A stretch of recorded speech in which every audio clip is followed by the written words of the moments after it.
નમસ્કાર, આજના ટોપ 20 સમાચાર. દેશનું નાણાં મંત્રાલય 9 ઓક્ટોબરથી વર્ષ 2026-27 માટે વાર્ષિક બજેટ તૈયાર કરવાની પ્રક્રિયા આરંભશે. ભૌગોલિક રાજકીય અનિશ્ચિતતાઓ અને અમેરિકાના ટેરિફને ધ્યાનમાં રાખીને આગામી નાણાકીય વર્ષનું બજેટ ખૂબ જ મહત્વપૂર્ણ.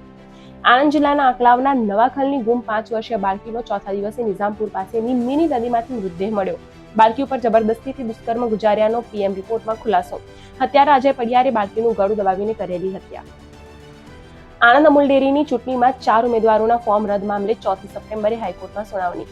એફિડેવિટ સાથે હાજર રહેવા ચૂંટણી અધિકારીને નિર્દેશ. બોલિવૂડ અભિનેતા શાહરૂખ ખાનની દીકરી સુહાનાએ અલીબાગમાં થલ ગામના ખેડૂતોને ફાળવેલી સહકારી જમીન ખરીદ્યાનો મામલો બહાર આવ્યો. મુંબઈ પોલીસે સોદાની તપાસ માટે તહેસીલદાર પાસેથી રિપોર્ટ મંગાવ્યો. મહારાષ્ટ્ર સરકારે માંગ સંતોષતા મરાઠા અનામત મામલે મનોજ જરંગાએ ભૂખ હડતાળ સમાપ્ત કરી. અમેરિકાના પૂર્વ રાષ્ટ્રપતિ સુરક્ષા સલાહકાર જેક સુલિયાએ રાષ્ટ્રપતિ ટ્રમ્પ પર દેશ કરતા પોતાનો ફાયદો જોવાનો લગાવ્યો આરોપ. ઇસરો દ્વારા તૈયાર કરાયેલી પહેલી made in India chip launch. ભારતે 3.5 વર્ષમાં સેમિકન્ડક્ટર ટેકનોલોજીમાં હાંસલ કરી સિદ્ધિ. ઉજ્જૈનના મહાનંદા નગરની બેંકમાં ચોરીની મોટી ઘટના. 2 કરોડના ઘરેણાં અને 8 લાખ રોકડની ચોરી કરી તસ્કરો ફરાર. ઇન્ડોનેશિયામાં એક ભારતીય સહિત 8 મુસાફરોને લઈ જતું હેલિકોપ્ટર ગુમ. તેલંગાણાના પૂર્વ મુખ્યમંત્રી કેસીઆરની પુત્રી કવિતા બીઆરએસમાંથી સસ્પેન્ડ. પક્ષ વિરોધી પ્રવૃત્તિઓમાં સામેલ હોવાનો આક્ષેપ.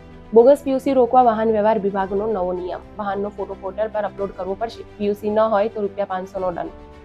અંબાજીમાં ભાદરવી પૂનમના મેળા માટે 24 કલાક ધમધમતું રસોડું. 3700 ફૂટના ડોમમાં દરરોજ બને છે 3 લાખ કિલો મોહનથાળ. સોના તસ્કરી કેસમાં ડીઆરઆઈ દ્વારા કન્નડ અભિનેત્રી રાન્ય રાવને 102 કરોડનો દંડ. સતત પ્રક્રિયા ધરાવતા ઉદ્યોગમાં હવે કર્મચારીઓની પાળી 10:30ના બદલે 12 કલાકની. 6 કલાકે મળશે રિસેસ. બીસીઆઈએ સ્પોન્સર્સ માટે અરજીઓ મંગાવી. ગેમિંગ અને તમાકુ કંપનીઓ ટીમ ઇન્ડિયાને સ્પોન્સર નહીં બની શકે. પાકિસ્તાનની સુરક્ષા મંત્રીનું વિચિત્ર નિવેદન. કહ્યું, પાકિસ્તાનીઓએ પૂરના પાણીનો ડોલમાં સંગ્રહ કરી લેવો જોઈએ.